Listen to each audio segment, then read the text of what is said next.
রাজনীতি করেছে। শেখ হাসিনার রাজনীতি ছিল দুটি মূলনীতির উপর ভিত্তি করে। তার রাজনীতির প্রথম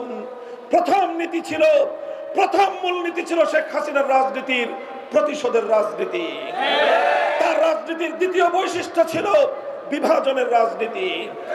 তিনি প্রতিশোধ গ্রহণ করেছেন বাংলাদেশ রাষ্ট্রের কাছ থেকে, তিনি প্রতিশোধ গ্রহণ করেছেন বাংলাদেশের জনগণের কাছ থেকে, শেষ পর্যন্ত তিনি প্রতিশোধ গ্রহণ করেছেন তার দল আওয়ামী লীগের কাছ থেকে।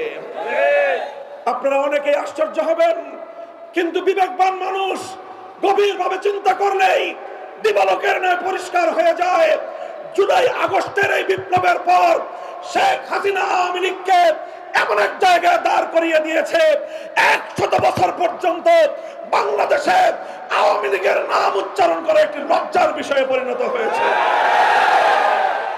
সংগ্রামী সাথী ও বন্ধুগণ, শেখ হাসিনা জানতো তার ক্ষমতার মস্তক টিকবে না। বিভিন্ন গোয়েন্দা সংস্থা, এমনকি পার্শ্ববর্তী সেই রাষ্ট্র যাদের সেবাদাসী হিসেবে শেখ হাসিনা বাংলাদেশকে তাদের করদ রাজ্যে পরিণত করবার পায়তারা চালিয়েছিল, তাদের পক্ষ থেকে শেখ হাসিনাকে আভাস দেওয়া হয়েছিল তোমার ক্ষমতা টিকবে না। এই আভাস পাওয়ার পর শেখ হাসিনা কি করেছে? আওয়ামী লীগের নেতা কর্মীদের